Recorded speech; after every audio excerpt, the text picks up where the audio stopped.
Welcome to Real Talk Christian Podcast, where we drink coffee and have real conversations on faith, culture, and society. I'm your host, Chris Fuller. And I'm Timothy Marc. And Timothy Marc, we are here today to talk about how we can overcome unrighteous anger. Ooh. With all the LGBTQ conversations that have been happening last few weeks. We're going to dive into this next one. So, Marc, Timothy, Hyde, are you ready? In the words of Mandisa, I'm an overcomer. Let's go. Let's go.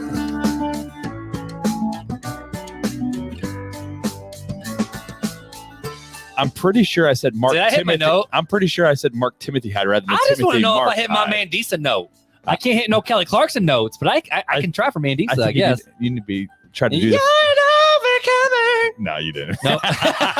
Welcome back to the show, guys. It's so good to be back. Woo. Past couple of weeks, it's been some throwback episodes. Wow, Throwback I just episodes. out the system. Throwback. Did you really? I Peek did. it?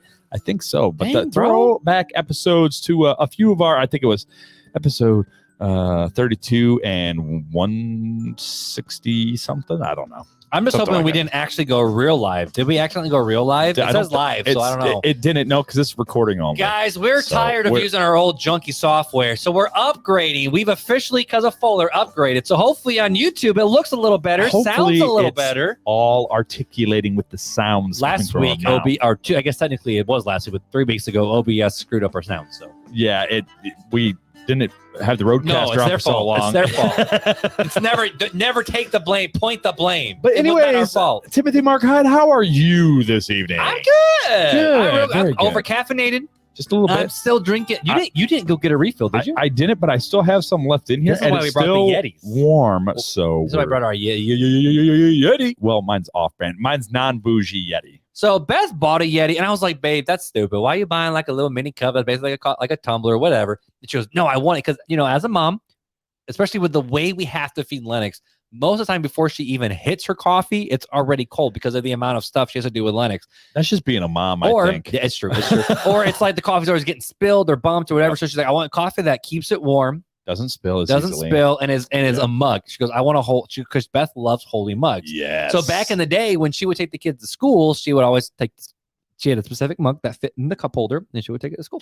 And I could drop them off and go back home. And so she's like, I read good reviews on the Yeti. I want to do it. And she got it. And she goes, hey, try this. See how it tastes. And I'm like, that still tastes real good. Is that like fresh? She goes, no, it's like an hour ago. I'm like, hold up. You're like, I want one now. So it's happening. Yeah. So I ordered one. Prime 1 day shipping. It was all actually no same day. I got same day shipping. Ooh. I ordered at like midnight. So whatever. But So I mean, it's I was feeding Lennox, and that's kind of what happened. I did my it is midnight what it feed, and I is. fed it. So I got my Yeti, and I'm not a Yeti. Like I'm a very I like real ceramic mugs, but Sure. this noise. Dude, check this out. So I had an appointment down in Napanee. So and Napanee's like was it 40 minutes from our house or something like that. 30, 40, yeah, something Speaking around of our there. house, I and think it's you're right. still being Pride Month. I don't mean like our house, like being Folder, but we live in the same area, so just kind of We're like almost neighbors. we were almost even closer with one house that we wanted. Like we said no to that house and chose this one. Thankfully, we got this one. We're still in the neighborhood though. But we would have been off Jeffrey, which would have been even closer. Right. But we're not. So we're across the tracks. We're on the other side of the tracks. But You're on the right side of the tracks. where was I going with that? I don't know. I don't know where I was. Oh, so I was in Napanee. It's like 45 minutes from the house. So I had a meeting down there, and my all-time like favorite cafe, because Amish everything, is Main Street Roasters down in Napanee. Yes, So I got some I roasters. love their coffee. You can't beat their coffee cake, their cinnamon Yep. rolls, their sandwiches. Get in my belly. Because Amish do it. Get in my belly. Amish don't know how to do a lot of things, but they can play softball and make cook. some dang good food. So I got some of that. And so I'm down there hanging out, and they can raise a barn real dang quick. But so what I did is I attached my Yeti to my North Face backpack. Speaking of North Face, I looked like a camper. So I walked in, ordered coffee, took their cup, and just went like right into my Yeti. And Into the Yeti and you it go. stayed warm the whole time. I got my refill and it stayed warm again. And so I'm like, did I just have a cheat code for coffee shops? Like, go there, get their coffee. I mean, I had Take their your own cup mug. and take your own mug. You should ask for a discount if you don't use Some their cup. places do, I but because of know. COVID, they don't really. Most don't do it anymore because of COVID. COVID ruined everything. Anyways, Dang it. it's But good either to way, I be got my back. Yeti. I'm glad that this is our second recording back in the studio. It's good to be back. Less in kinks the this time. saddle. A little bit less kinks where you are using StreamYard, so it's new software to us. We'll figure it out along the way. This is the same software that we used to interview Morgan and Tim and Sarah Carroll. It is. And hopefully we got some more interviews coming up here soon. I surely hope so. I mean, we got a couple in the works. So we were supposed to have an interview. Okay, so a while back, maybe you remember us having Coat on the show talking about raising Christian kids. He's coming back because there's something called the Kaleidoscope Bible. Check out the Kaleidoscope Bible, one of the dopest Bibles for kids. He wrote Genesis. And so we're bringing him to talk all about Genesis, how to understand it, for us to understand how do we teach it to our kids, because it's freaking wild when you really think about all the things of Genesis. Sure. Like creation and the fall, and how does all that work, and how does the flood work, and God just being like, I don't like any of y'all. I'm just going kill all you fools. And then you got like some weird stuff in, like, there's just a lot of weird stuff in Genesis. Like, what are we supposed to do with all this, and how are we supposed to teach to our kids? So anyways. He texted me. He goes, yeah, I'm good. I mean, he goes because Emily's pregnant with baby number 5. Was now, but he texted me. He goes, yeah. I mean, he goes, unless she comes early, yeah, we good. And then I got a text this morning and said, "Brah, good news, bad news. Good news, Mama's baby's healthy." Bad news is I won't be around on the show, but that's okay. So either way, we got the interview coming down the pike. Hopefully, some more. But tonight's not an interview. Tonight is more of a teaching conversation. It's the old school Pastor Marc Fuller combo teaching method. But before we get into it, man, in the Facebook group, I asked the question of what should we talk about on the top of the episode today. And there were 2 things that I thought were really funny. But the one is going to be a really interesting. But you don't know the other one I was going to ask. So in the I know the one is the really live stream. Was it the live stream episode like 2 hours where we're talking about like words we can't say, or how do we pronounce things like potato, sure, or caramel, caramel, crayon, like crayon. Maybe that was the week before. I don't remember what it was. But in the group, I'm trying to think who it was. I think it was it Kayla who posted it? I think it might have been Kayla. I'm pulling it up right now. I actually had to delete Facebook off my phone because I was getting and yet you're on Facebook. No, I'm on the web browser. It's still Facebook. Yeah. Kayla, who lives here locally. Fun fact, here in Michigan area. So Kayla, she posted a picture of the thing that it's on one wheel and you lift and carry it around the road. How do you see? She says, how do you guys say this word? Wheelbarrow. What? Wheelbarrow. Barrel. That's the way I thought it. But it's a barrow. Wheelbarrow. Wheelbarrow. Do it in your Forrest Gump voice. Wheelbarrow. Like that. But so here's the deal. So people are like, oh, I say it like this, and I always thought it was a wheelbarrow versus this, and I'm like, I say it like you say Joe Burrow, like the Bengals quarterback. I say a wheelbarrow. Wheelbarrow. I won't go white and blue with my wheelbarrow. Wheelbarrow. But I say, no, grab the wheelbarrow. My wedge. Wings us together today. And Kayla's like, I never heard anyone say it like that. I'm like, girl, when you listen to the podcast, you learn how to say a lot of things wrong because of me. We call it Marcisms. Yeah, Marcisms with the, 5th and 6th graders. Yeah, them Sith. Speaking of Sith. Good transition. Another question they said, what's better, Star Wars or Lord of the Rings? Why you give your opinion on what is better and why? So this one is very, very hard for me because I am a super fan of both Star Wars and of Lord of the Rings. Nathan, you're coming to Revive Fest, I think, right? I think you're driving up, right, bro? I'm not gonna lie, I'm actually more nervous about meeting like our listeners than actually going on stage. Should we do like suit and tie and be like, hello?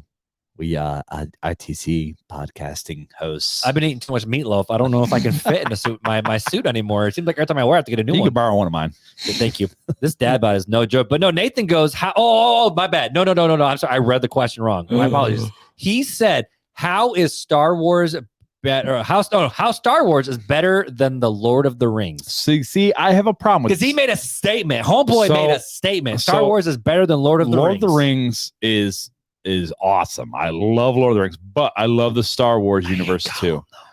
Well, that's well, you hate Sith too, but what can we say? It's true. But I like your Disney, so be careful. Be careful. I like how George Lucas has really expanded so you're a fan of it. The Star Wars universe early on. But I think they've lost the George Lucas touch since they lost George Lucas. I mean, some of it, I love The Mandalorian. I love Boba Fett. I'm looking forward to Ahsoka in the fall. Did you like Andor? I haven't even watched it. Andor was okay. it wasn't my favorite, but it wasn't like episode 9. It wasn't like I season didn't 3 really of care Ted for. Lasso where it was terrible. I think the post trilogy movies, the 7, 8, and 9, I thought those were terrible. With Kylo Ren and Yeah. what's her name? Yeah. Anyways. My brain went Gwen Stacy. Nope, No. that's Spider-Man. Yeah. But anyways, those 3 movies, Ray. Thank you. Sugar So Ray Leonard. Wait, what? Those 3 movies were terrible in comparison to the Star Wars universe. I even ranked those lower than episode 1. So that's where I'm at. Whoa, But that's a statement. I've watched all the Clone Wars, all the animated series. I heard that is phenomenal. I've watched all of Rebels. I've watched. Did you see there's a junior one now? Like there's a new one for little kids? I've watched all of those. Have you? I see. Yeah, I got kids. I want to Come watch on it now. with the kids. Well, I did watch it with the kids. I haven't been able to. And they're great. And so I love the whole Star Wars universe as a whole. Mm-hmm. But I am a huge Middle Earth fan as well. And to pit the two against the other, that's like, I don't know, pitting together me and Janelle. No, it's like pitting together like Peter versus Paul. You really can't pick a favorite. You like them both. Me or Janelle. Okay, I'm picking Janelle. Sorry, bro. I love you, but bro, I'm picking Janelle. Dang it. I tried. That's like me saying me or Beth. I mean, do you want to live? You're going to say Beth. I mean, come on. True. I mean, can't beat It Beth, may my be dude. June, but we ain't rolling that way, bro. You can smoke some meat, but you ain't no Beth. No, Nope. no, I'm It ain't not. true. And you are no Janelle. So Nope. we can agree on those And the terms. sourdough bread can prove it. But so Anyways. if you would say, which one do you prefer? If I say, okay, Fuller, you have to make a choice. You have to make a choice. Okay. Lord of the Rings or Star Wars, which has to go? What's your answer? I can't. Oh, mine's easy. It's Star Wars. Really? Oh, yeah. Really? 100%. Really? Yeah. You're not a huge Star Wars fan? I am. My dad was a Star Wars nut. I made Beth watch all the Star Wars movies because of, it's just part of the game. But I can make the funny, Christian joke of Star Wars is Buddhism, whereas Lord of the Rings is based off of Christianity. But, that's that conversation. But I don't bring facts into this argument. Facts don't change my feelings, bro. But no. With Lord of the, okay, so the other thing too is, I mean, I've never read the books, but what? How can you say you are Lord of the Rings fans, but you never read the books? Have you listened to the audiobooks at least? I mean, I know you like listen to audio. No, bro, you don't know nothing about no Tom Bombadil. I know who it is. Yeah, but you don't know nothing about no Tom Bob. Oh man, you ain't a fan. Marissa Latson has said the same thing to me. Bro, you can't even talk right Which now. Side note, Marissa Latson her name is officially on the IMDb website. I know. Is that so cool? That is cool. So Marissa, what's up, friend? But Marissa's one of my former students who's now a Purdue film major and is crushing life right now. Yeah. But either way, but you think about Lord of the Rings, right? So the Lord of the Rings, the thing I love about Lord of the Rings, number A, is there's a theory out there. Wait, you say number A? Isn't that letter A or number Case 1? in point, Kayla, you learn a lot of weird things when you listen to this. Number A. I love it. I love you, man. You're the best. You're what make the show so entertaining. Bullet point A. Bullet point A. Bullet point / subset. Okay, Z. so with Star Wars, there's the whole like battle versus good and evil and the Force and whatnot. Sure. But in my opinion, there is not a whole lot of the beautiful story of friendship in Star Wars as much as there is with Sam. What do you with Pippin? Wait and with a Mary. second. Wait, what about Obi-Wan Kenobi and Anakin Skywalker when Obi-Wan goes, "You were my brother, Anakin"? I mean, that was a touching moment where like they were like a father and son figure plus brother figures, both chosen by Qui-Gon Jinn. There's a whole, if you watch Clone Wars, there's a whole other realm that brings it together, man. But can you take a potato? You know what I'm going to say, don't you? What's this process? Can you mash it and put it in a stew? So, you got Samwise Gamgee, who is just like the OG friend of OG friends. You got this beautiful storyline about how it's not necessarily good versus evil in the internal struggle. It's it's not an internal struggle. It's the battle against evil, right? There's a battle versus evil, and it's very clear in Lord of the Rings what's good and what's evil. And in Lord of the Rings, they try to like, what's really good and what's really evil. But also when you think about the story of Bilbo, and then Merry and Pippin. Which, side note, the guy who plays Merry and Pippin right now I love seeing their reels and stuff because they are just thinking hilarious. Like they literally are still hobbits living in real life. Sure. But you got Samwise Gamgee, you got Frodo. Which, have you seen the theory that Frodo does not know Legolas's name because that is the only name he doesn't say in the entire series? He never says his name. He does in the book. Does he? I'm pretty sure he does. But I've heard a theory that Frodo does not know Legolas's actual name because he says everyone else's name. But the storyline and the art of Lord of the Rings is such a beautifully, I can't say beautifully written because I don't know, but it's a beautifully written piece of the power of friendship and good versus evil, and that good triumphs over it. And here's how good triumphs over it. Kind of like the same idea with C.S. Lewis, and Frodo never says his name in the movie. Right. So now I'm looking. See, there's a whole big theory on this. And come on, there's a lot of things that there's a lot of jokes that come out of Lord of the Rings, like we're taking the hobbits to Isengard. We're taking the hobbits to Isengard. There's a lot of fun jokes, but no, I think Star Wars pales in comparison to Lord of the Rings. I think there's a lot of pop culture. I think it has the Disney machine behind it now. I think the Lord of the Rings original 3 were fantastic. I actually enjoyed episodes 1, 2, and 3. I really did enjoy all of them. But now it's like, man, I feel like I don't want to say they're polluting it because there's nothing wrong with it, making the series go and grow. But is it better than Lord of the Rings? Absolutely not. Absolutely not. It's not like picking between two good things. It's like, bro, what do you want? You want steak or you want hot dogs from the grill? Like, that's my opinion. But see, hot dogs are good on a certain day. They're good. No. Exactly. And then steaks are good on a certain day. But steaks are not always good. They're good on a certain day. Because there's some bad moments in Lord of the Rings. I'm like, I enjoy the Hobbits. I enjoy Lord of the Rings. I actually, I need to finish the Amazon Prime series. So I watched it and I got caught up to date, and then like Lennox. So yeah, and then I forgot. There's so much controversy surrounding that. And sorry for that really long, thoughtless banter, but Star Wars, Lord of the Rings, you say it's like tomato, and I'm like, nah, bro. It's a whole thing. All right.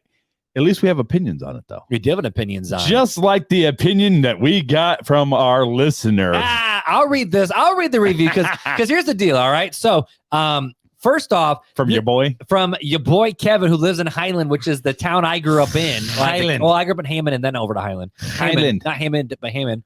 And then I moved over to Highland. He's a Highlander. Yes, he is Highland Trojans, baby. And so I'm going to read the review because you have a big episode in store for us. So this is sure. I can't read the full title because it just goes ... because the title is so long. But finally, a solid biblical base. On January 5th. It says Timothy, in parentheses, Marc, and parentheses, Chris Fuller, LOL. This podcast is simply amazing. You guys really bring the word of God into every aspect of life and truly show us what it's like to live through a Christian worldview. I love how you both agree on most topics in your podcast, but aren't afraid to challenge each other in different ways. Go back and listen to the 2-hour live stream to find out. I was definitely in a lull with my everyday walk with Christ, starting and stopping many devotionals, which, hey, I feel you, boss. I feel you, which I recently listened to Our Daily Bread in the mornings when I take care of Lennox. Nice. After listening to one podcast, I was hooked. If you are looking for a podcast that uses the Bible, not man-made doctrine, to talk about what being a Christian and how to live in today's world as Christian looks like, you are in the right spot. P.S. I don't listen on iTunes. I listen on Spotify. But I had to give you another 5-star rating here. You my boy from Kevin. Highland, Kevin. Well, Kevin, my dude. You are a boy. And since you're so dang close, you should come up to Revive Fest. Nice plug in for the Revive Fest. What date is that again? I actually forgot. That's not a setup. I legitimately forgot. The 21st and 22nd of July, I believe. Yes, because it interferes with the last day of VBS for Southside. Yes. Yeah, because Did you know I'm playing the role of Marc Hyde? And Brandon Soche is playing the role of Scott Smith. You're the comic relief? I am the hype man. What? Yeah, dude. Your boy. Hey, you're going to crush it. Your boy is the hype so man. Are you ditching the last day of VBS to go to Revive Fest? I am, and John Myers is going to be having to, take over for it. I love the man, but he's not a hype man. Well, he's gonna. We'll see. What he's gonna have to happens. learn. All right, you got those dates? The 21st and the 22nd. And What did dude, I say? I said the 20. Did I say the 22nd, 23rd? I honestly wasn't really listening. 21st and 22nd of July. And we got some big bands coming here, guys. We got Sidewalk Prophets. We got Sanctus Real. We have pull it up. We got I don't think it's Run. Do we have Run Collective coming too? Collective. The Messengers. It's not pulling up. Is the website broken? No, it's I forget. I think you gotta go through the Facebook to pull up. No, you got to go to the schedule. You didn't click the down tab. It just says announcements. Does Matt Grimm need their website updated? It says announcements coming. Light up. Oh, yeah. So we are Messengers, which he is fantastic. Sanctus Real. That's Friday. Rend Collective. Saturday, which they put on a party. Sidewalk Prophets. Social Club Misfits. So most of y'all ain't gonna know Social Club Misfits because they are the definition of like indie hip hop and rap. But dude, they got some beats, and then they got a bunch of other, and then Eldelade. They got a bunch of other local people, including your boys. We will be on the main stage having a good old time. Last year, they gave us the mic for like 5 minutes. Ooh, Pauper's Field they're pretty decent. And I got everyone mad at me because I said, "Hail Notre Dame" in a very heavily Michigan audience. That was intentional for you, Matt Grimm. They go, you got 5 minutes, and the first thing he goes, Hail Notre Dame. First of all, I got to say to all you people up here in Michigan, hail Notre Dame. And it was like instant boo. It was awesome. But we'll be back hanging out there. We'll have a booth. We'll have a tent. We're not bringing our recording equipment because that didn't do nothing last year. Well, I think we're supposed to, though. Are we? Yeah, because remember, we're supposed to have like interviews with some of these guys. So, I mean, we've been a little busy trying to keep it alive. So I'm going to keep up with Matt. We got to finalize things with Matt. Yep, but I'll be doing a workshop. We'll be doing a workshop. Yep. You'll be doing something. You'll be doing push-ups on stage. It'll be a good time. I'll be, something. Lifting the Lord's name on high. Lord, I lift your name on high. And I will be the calm, before the storm bumpers to keep you in your lane while you're being the hype man. Boop, boop, boop, boop, boop. Like a pinball machine, basically, like Pong. All right, well, let's dive into this episode. Diving in, I'm going deep, and in my head, I want to be. Bingo. I hear saying twice tonight, guys. Yeah, and they both were off key. Anyways, let's do a quick recap of episode 188, where we talked about what is the difference between unrighteous and righteous anger. Oh, yeah, right. I remember that one. Do you remember this whole thing? So yeah, like 5 months ago. So 2 quick recaps, right, of what is unrighteous. Unrighteous anger seeks to hurt, can be from pride, can be from past hurts, seeks revenge, can be selfish, etc., etc., etc.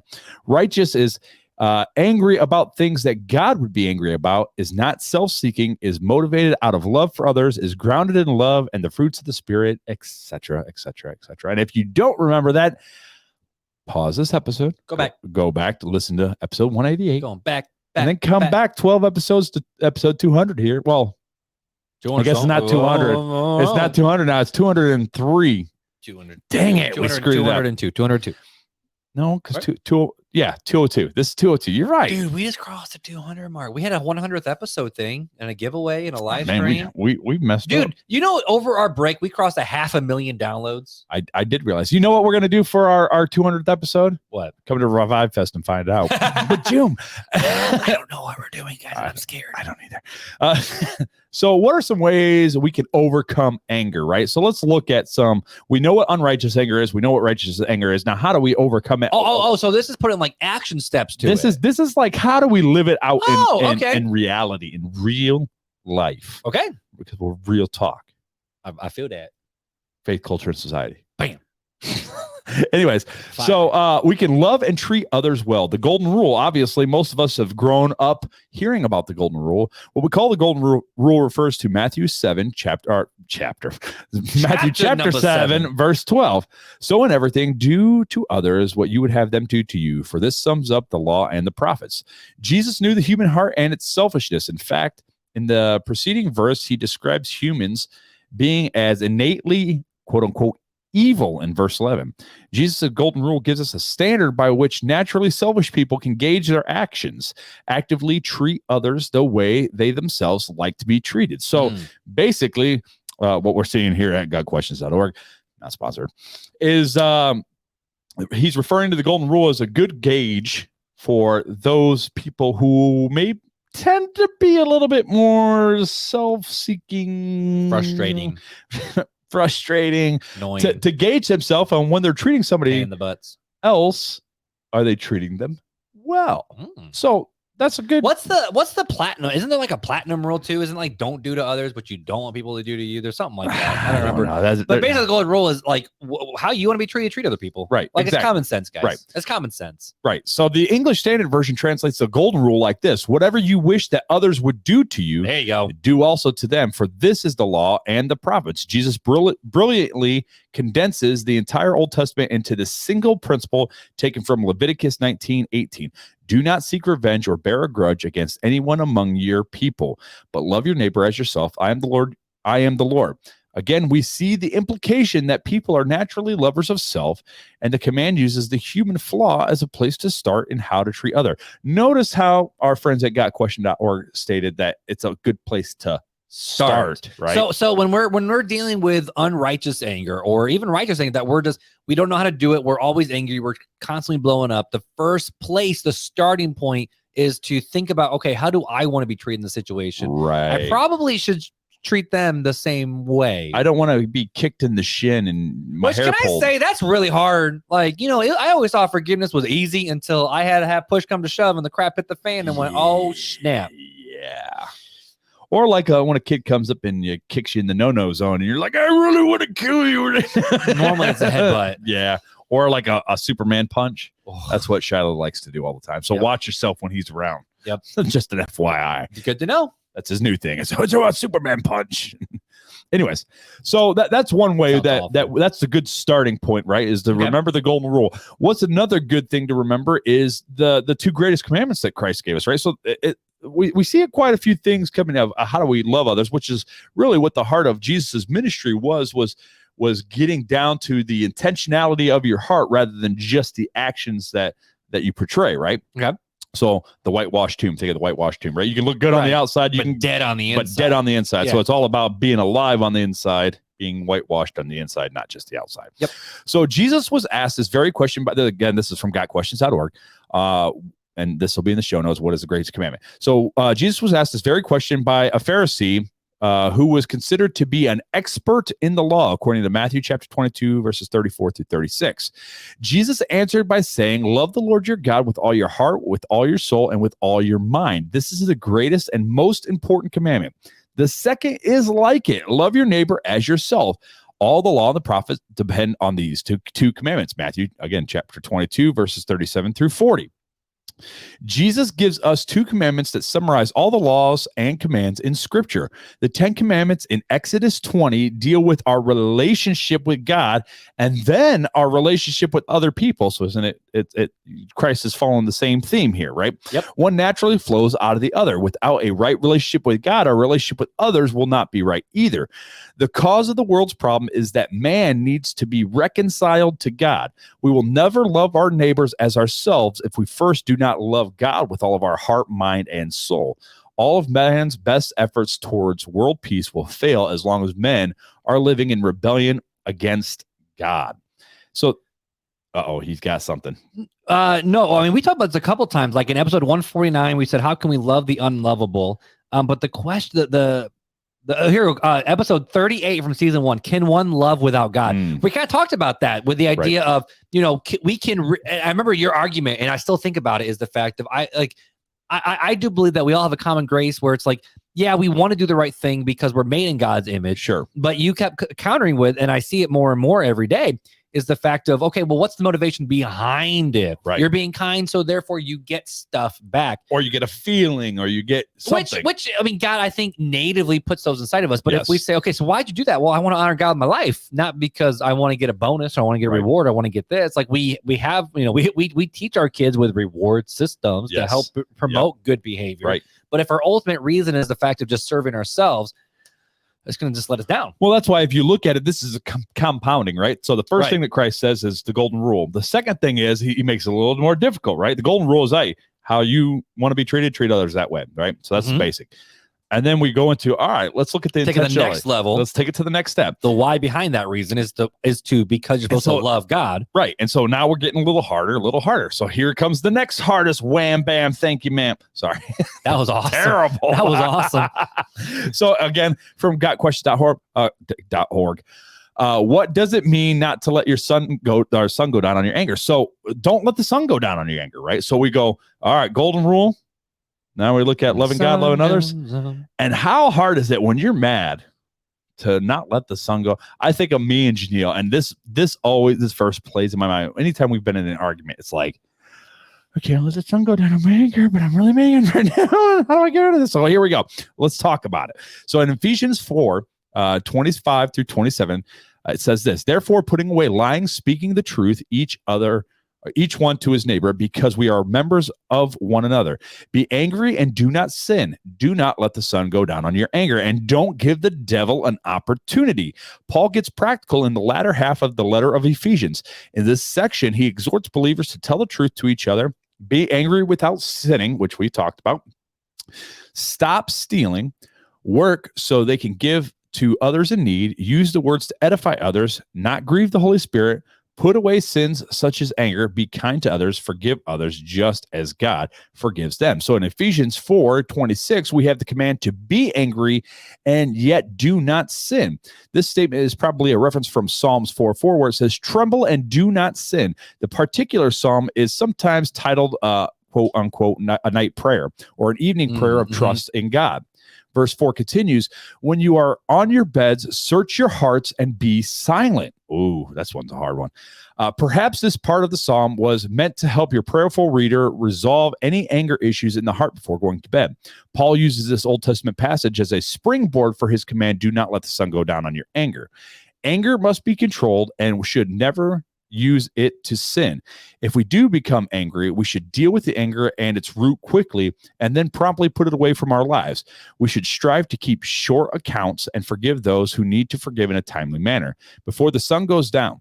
If we hold on to anger, we risk, and here's where I wanted to hit home. When you hold on to anger, we run the risk of bitterness and resentfulness, which provide the devil with a foothold in our lives. Unchecked anger among believers will break fellowship and bring damage to the church.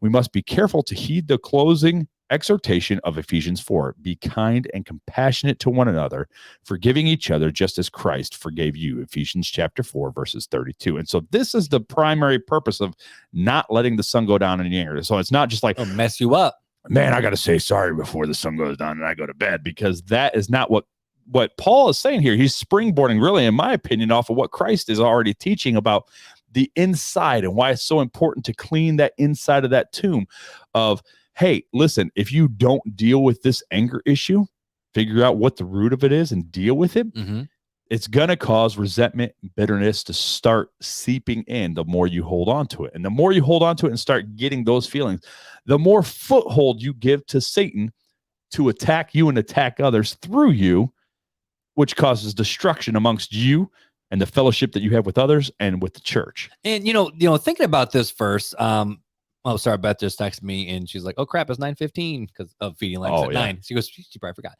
But so I just threw me off. So with the idea of don't let the sun go down in your anger, I mean, really what the idea is the fact of don't let it carry over into not just the next day, but the next thing and the next thing and the next thing, because anger is a snowball. It's not one of those things where it's like you get angry one time and then that's it. And then you just move on with your life. Right. It's like a compounding interest type thing of, when your money's in the bank, you don't just only get interest, or not in the bank, you get point like what? 0.00001%. So, but it's like, when you're in the market or whatnot, you have compounding interest. So you don't just make interest on the initial investment. You get more money back, and then you get more on the gains and the principal you put in. Right. So it's compounding interest, and anger kind of is the same idea. As anger never has a starting point, it picks up where it left off. Right. Now there are some times, I will say, where there's nothing you can do but go to sleep. Because, you're angry with a coworker, you walk away. Sometimes you just got to deal with it the next day. That's just a fact. Sure. I do know for Beth and I sometimes where it's the way we process things of our situations, where sometimes it is best for us to walk away. Right. And for me, sometimes sleep on it. And then, that way I'm able to be in the right frame of mind for that conversation too. I don't think Paul is saying I don't think he's saying you have to do it before you fall asleep. Right. I think it's more of saying, look, deal with this quickly. Right. Well, don't let it fester. You mentioned that. What is it? The short, you didn't say short list. It was where is it? You keep short accounts. Right. And this is one thing. Right. And I remember I was talking with Joe. What's up, Joe? My brother-in-law, our resident Catholic friend. And, this is the one thing that I do think that Catholics, that I love about the Catholic tradition, even though I'm like, you don't have to confess your sins to a priest. You can just confess them right to God. But the biggest thing with confessional is the idea of keep short accounts of your sin. Sure. And I do think that there is a beauty in trying to keep short accounts. And that's why more Reformed traditions like, Presbyterian and Lutheran and even Catholics, they do communion every single week, or the Lord's Supper or the Eucharist, whatever you call it. They do it every single week because what's the command in the Lord's Supper that Paul gave? Before you take of the table, what are you supposed to do? Yeah, go to your brother. Search your soul, go to your brother, because leave your sacrifice at the same with the Old Testament. Leave your sacrifice at the altar. Go figure out whatever the crap you need to figure out, then come back. Because a sacrifice of lip service, a heart service is more important than the lip service. It's more important to take care of what's going on than to give a sacrifice to God.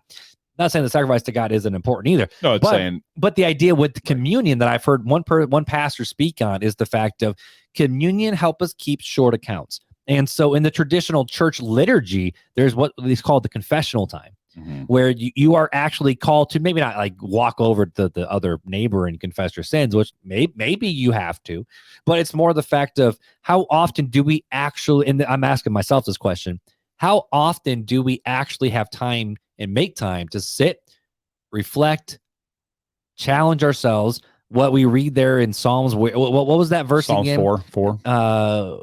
Psalm 4:4, where it talks about the evening prayer, where it says, when you are on your bed, search your heart and be silent. Right. How often do we do that? And I do think this is a challenge for pastors who are listening, for churches, of do we give time in our worship service as a part of that? Well, and I think that's a cool opportunity. I think it goes beyond that, though, because we're supposed to take up our cross daily and follow him, right? So part of that, how do you take up a cross? What is our cross? What's our cross? If we're taking up a cross daily, what's the cross? Right? What did the cross represent?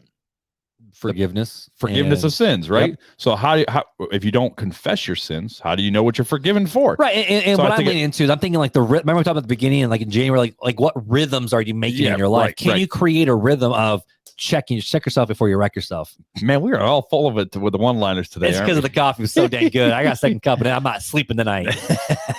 I didn't have the second cup because I have to sleep. Essentially. So far we've talked about the golden rule, right? And then we said the two greatest commandments: love God, love others.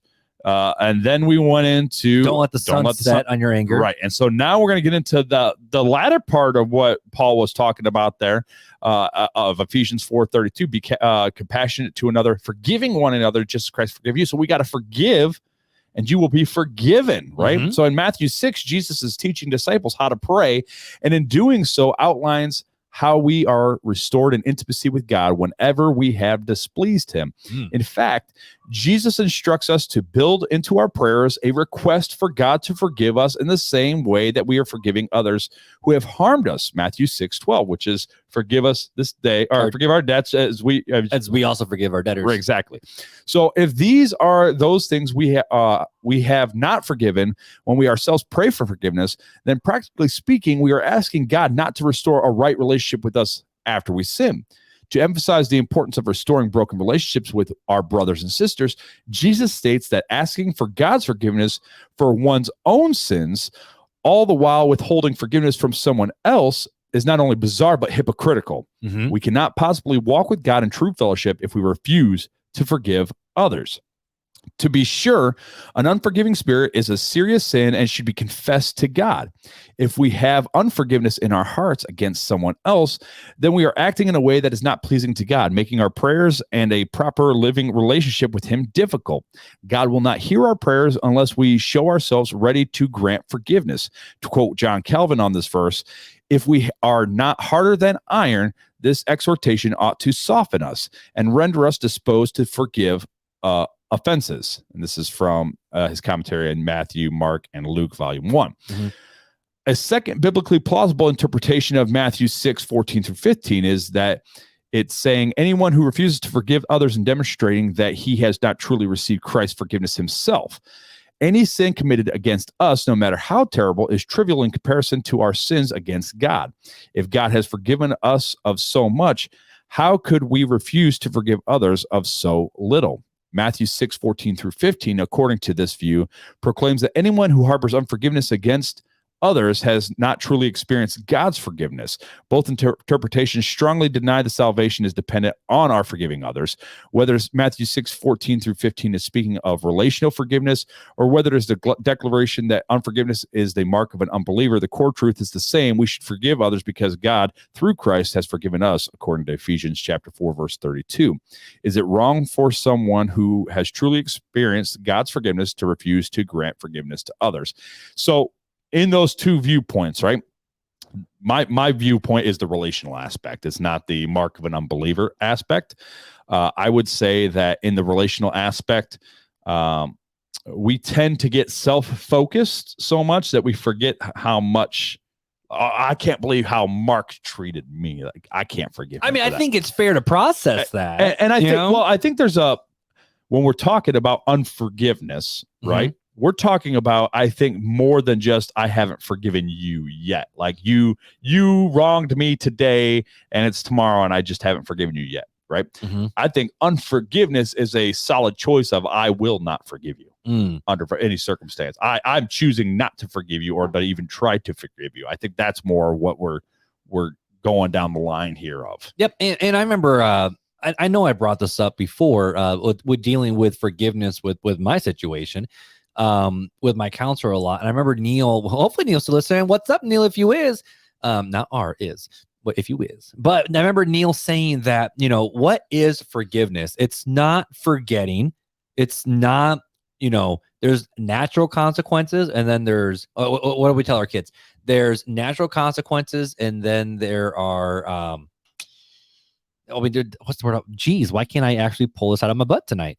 There's natural consequence. Just what this is the result of your action. That's just natural. It's what happens. The loss of trust. There's loss of this. If something's broken relationship, right? or just stuff like the natural consequence of you forgetting to study is a bad grade. Right. Your teacher doesn't hate you and gave you a bad grade. It's the fact of you didn't show up. So the natural consequence is this, and rather than a disciplinary action. And so, with forgiveness, there is natural consequences that come of people's natural decisions. And at the same time, just because you forgive somebody doesn't mean you forget what happened. It doesn't mean you're buddy best friends again. It means, as much as you are able to be at peace with one another. And then also, but with that forgiveness, what forgiveness is no longer wanting to receive payment back.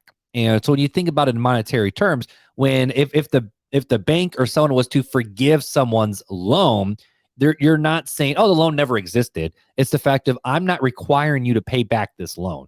The loan was there. I'm telling you, you no longer owe me for that. And so what forgiveness is looking at someone and saying, you no longer owe me this. Which is exactly what Christ did for 100%, us. 100%. He paid the debt. And so God says, all right, I no longer require this out of you. Right. Because my son has already paid this. I'm being honest, thoughts still come up. I mean, sure. I still catch myself thinking if a bus comes by, but but those are the internal struggles I have. But forgiveness is no longer expecting that person to pay on account of what they did, but rather it's the fact of what we talked about a couple episodes ago. Vengeance is mine, says the Lord. I will repay evil. Right. You just, treat evil with good and you will reap heaping coals upon their head.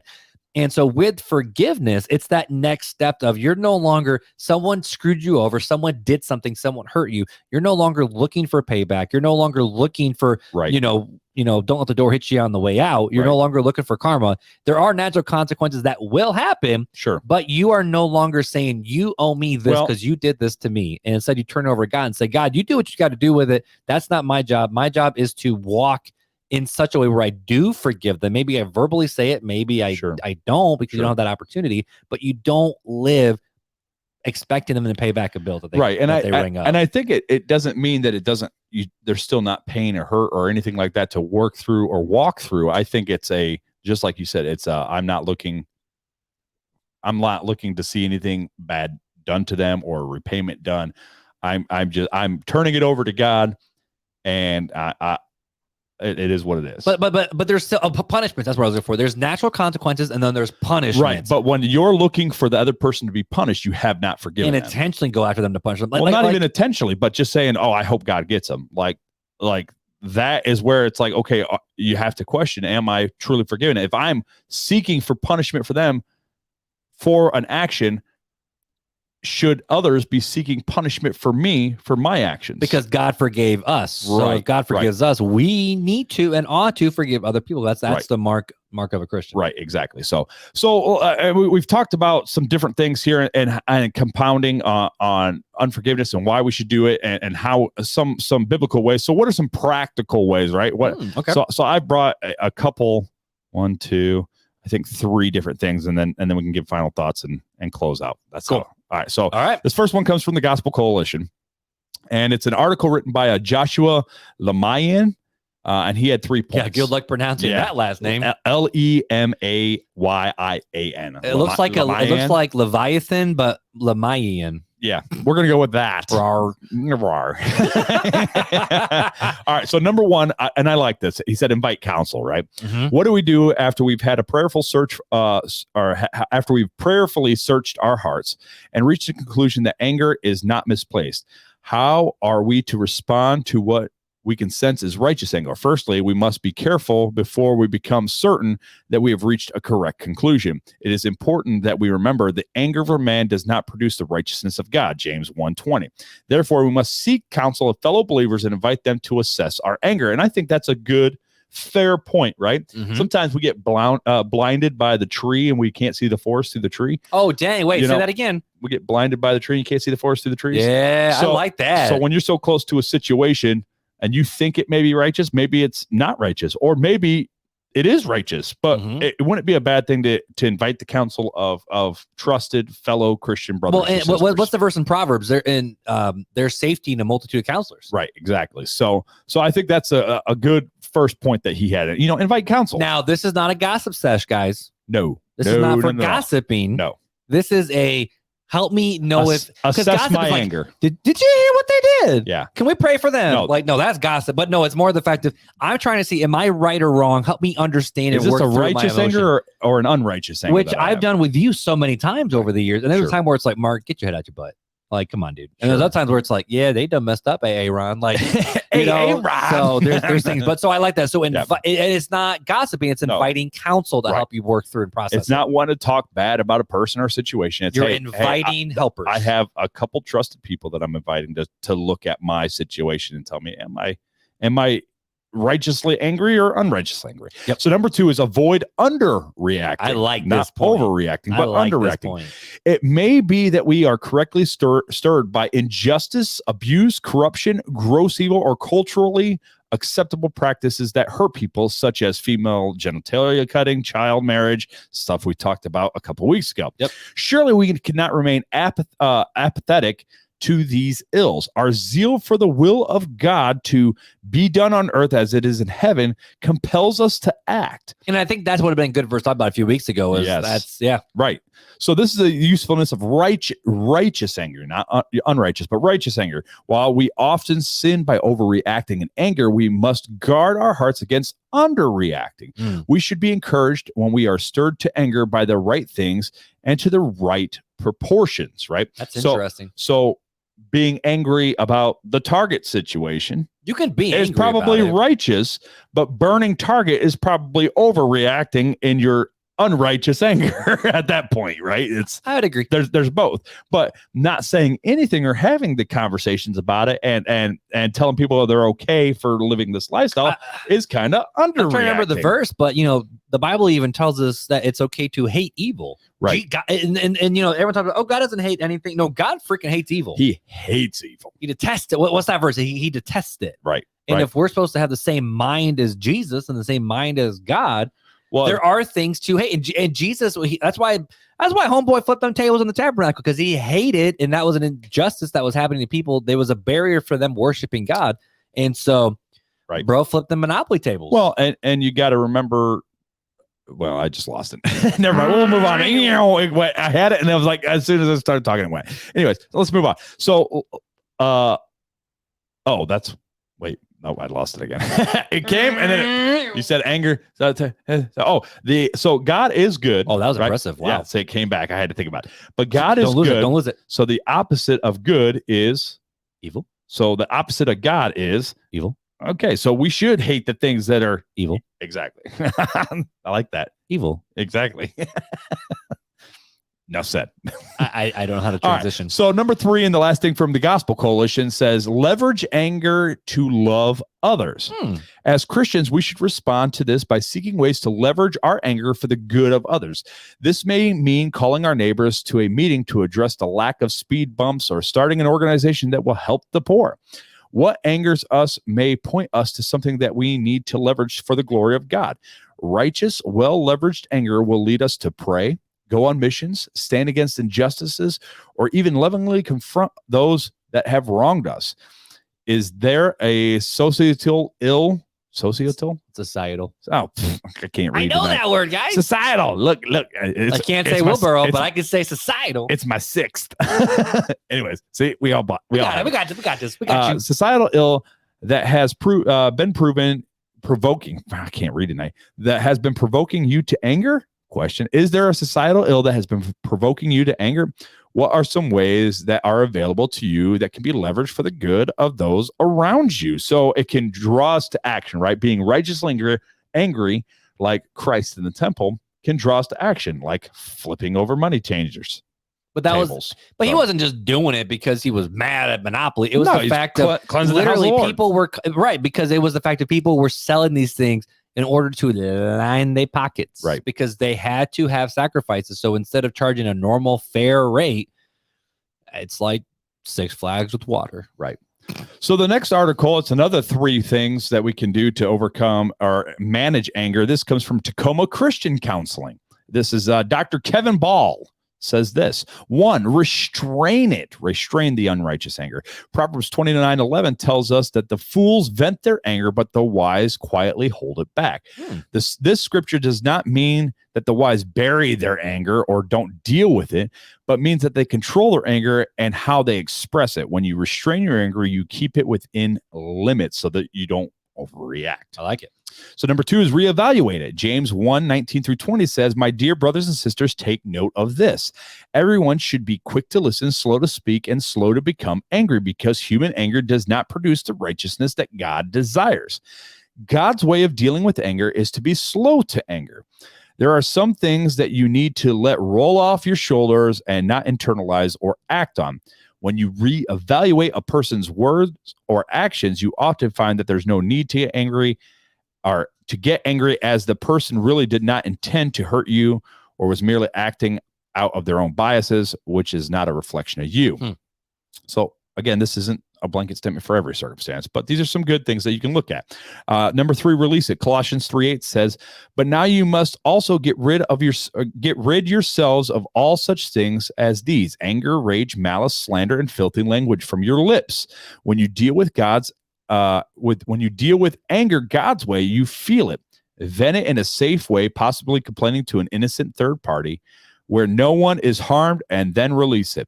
You get rid of it from your body, heart, and mind. Again, that was Dr. Kevin Ball and the Tacoma Christian Counseling. So this last one comes from Motivation and Growth. I almost said grace. Motivation and Growth, how to let go of anger, a Christian perspective. So this is a quick 20 tips. 20 tips from Fuller. 20 tips. No, not from Fuller. Well, okay. From Motivation and from Growth. Fuller via Motivation and Growth. So there are many techniques to help deal with anger. You may find some of these tips helpful to you. This is what they say. Number 1, be aware of your emotional state. Number 2, identify what triggers your anger, like getting hit in the no-no zone, as Marc states. Mine's my several face. times.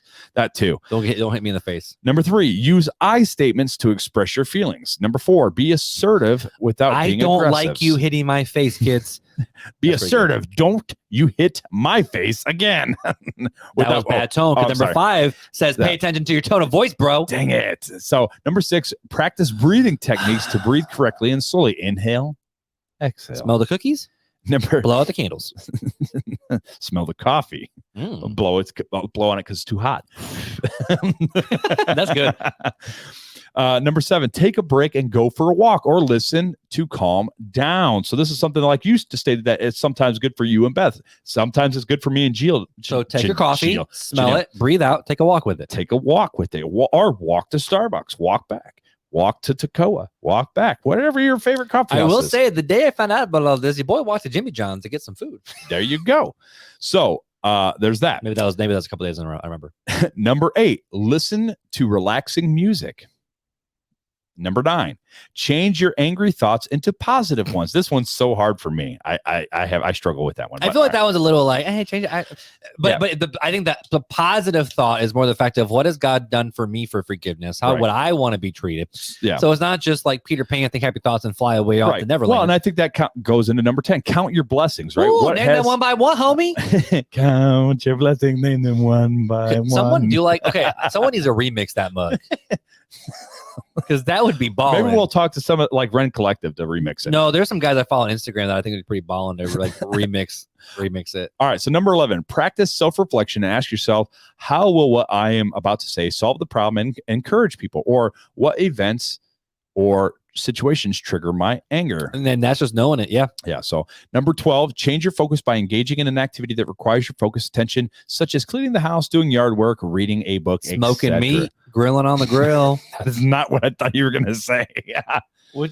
Like smoking weed is what I thought you were going to say. And I'm like, wait, hang on. What? And then you said smoking meat. I'm like, oh, okay. Public service announcement. Folder. Sorry. I've lost it. I lost it. It's late for me. Yes, it is. All right, keep going. All right. Anyway, let's go back to number 12. No, we just did number 12. Number 13. Number 13. Pray and open your heart to God. Ask him to bring change in your mind and heart. Ask the Holy Spirit to control your life and give you a new perspective on the situation.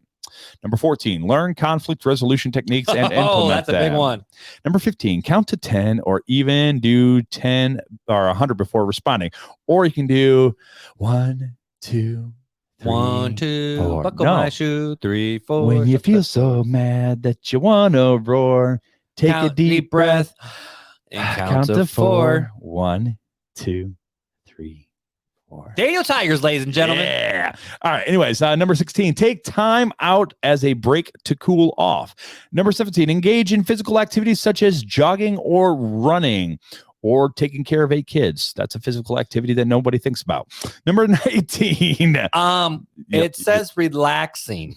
It's a physical activity. Oh, yeah, it is physical and mental. Number emotionally and spiritual, baby. It's an out-of-body experience.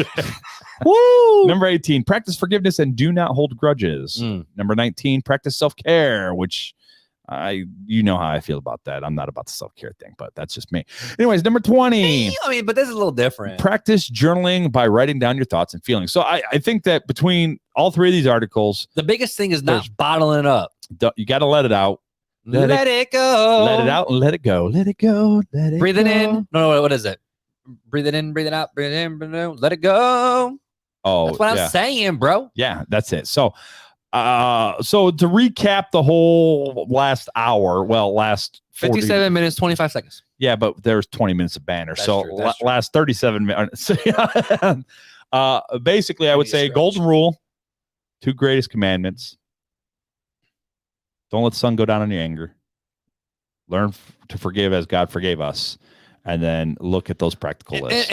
But again, the practical steps are all practical implications based off of biblical teaching, which golden rule is, okay, how would I want to be treated in the situation? Exactly. Treat other people in that way. But then there's also the love the Lord your God with all your heart, soul, mind, strength, love your neighbor as yourself. There are some other principles that we didn't bring in, like as much as it is within you, live at peace with one another. Right. You can't force somebody to, forgive you. Forgive me.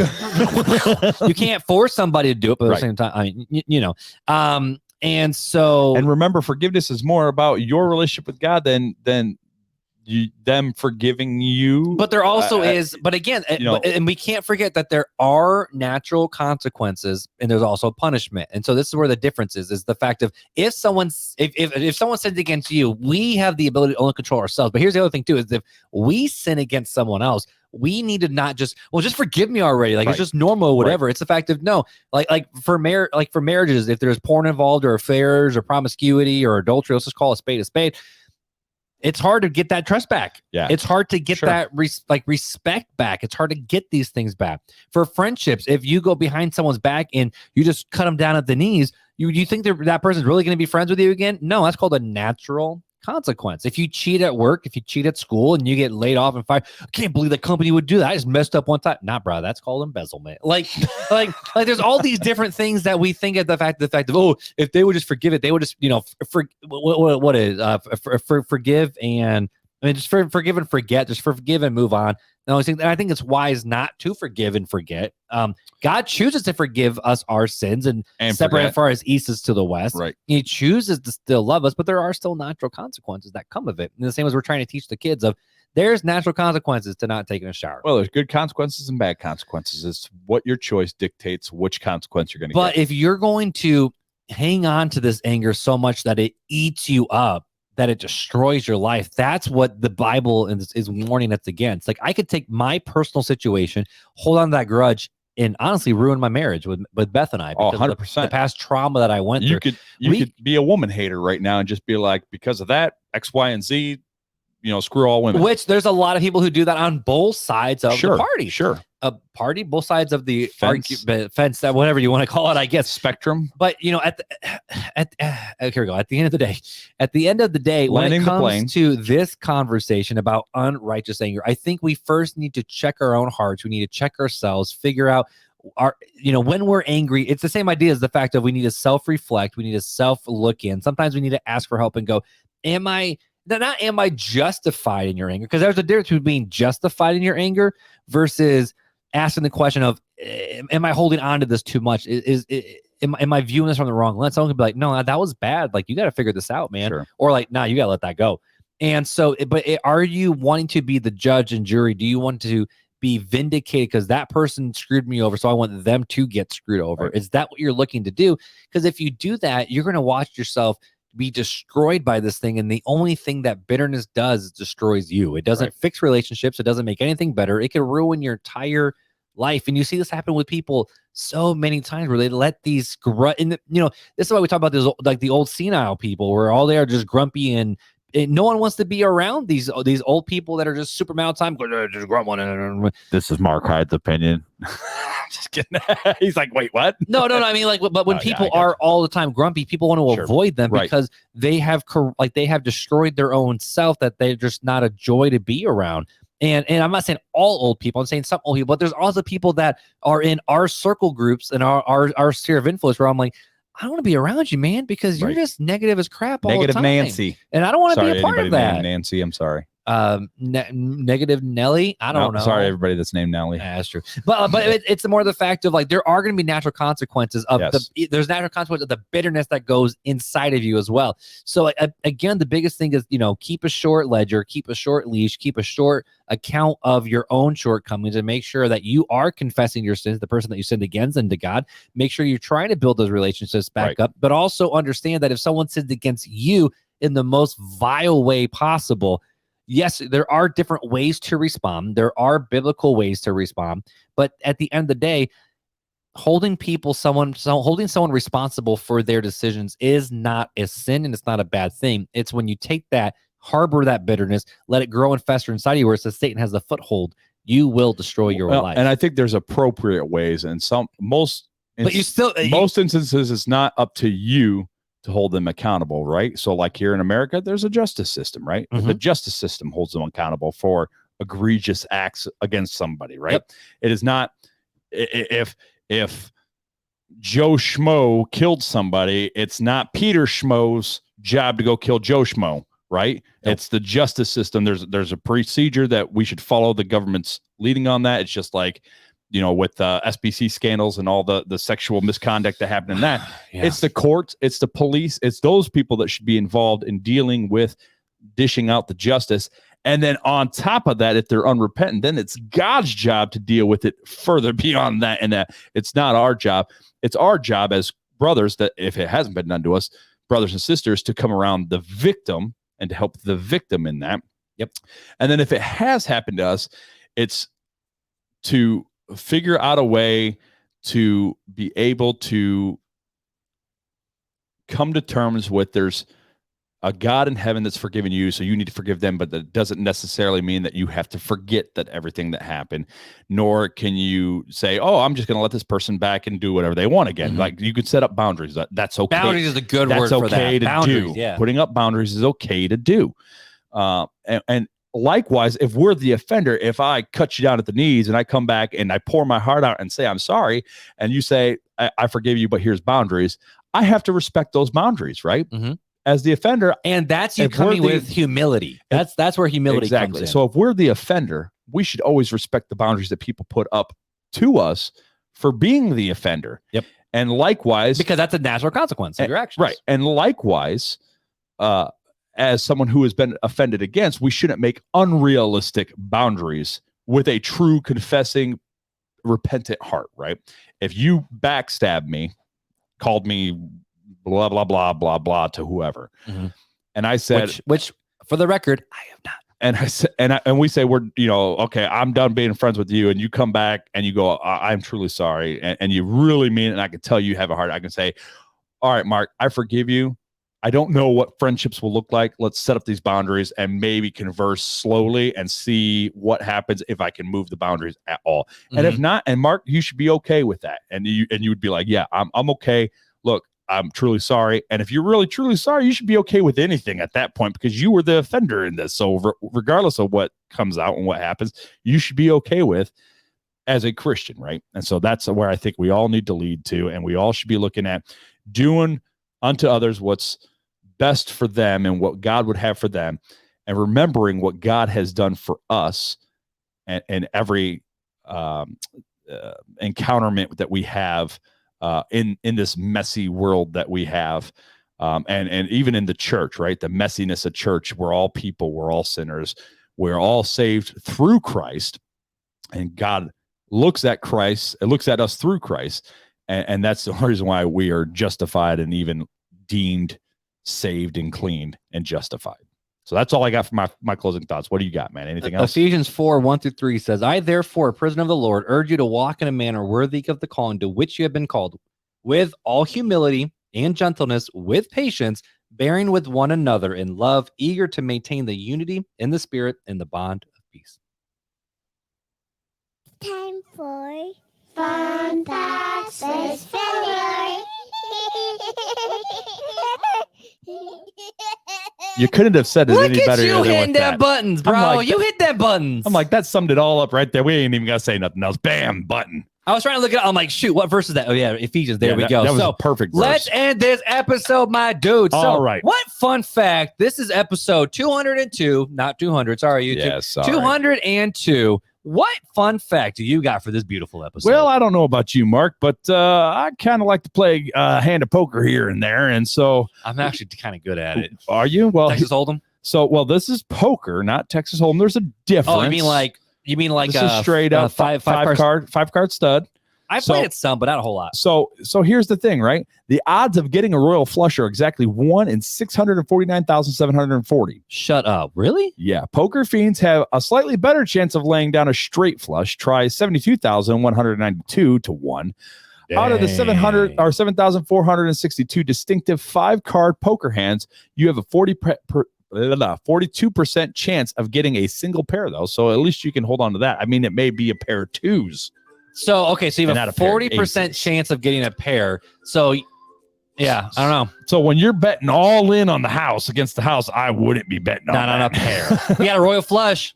Yeah, bet it all. Go for it. But we're not telling you to go gamble. We're not telling you go have an addiction. No. We're talking about if you're betting with pennies, dimes, and nickels. I'm talking about if you're betting with them little plastic things in a friendly game. I will say, okay, so I don't like to I mean, I play games, there's nothing to them, but sure.